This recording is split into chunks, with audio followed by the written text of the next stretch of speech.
ਆ 36 ਵਾਲੇ ਪਾਸੇ ਟੋਰ ਜਾ ਇਹਨੂੰ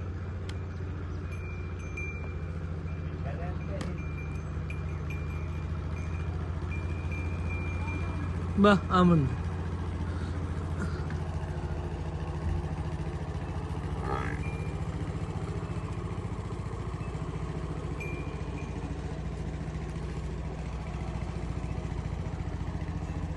ਬਸ ਛੱਡ ਜਾਵਾਂਗੇ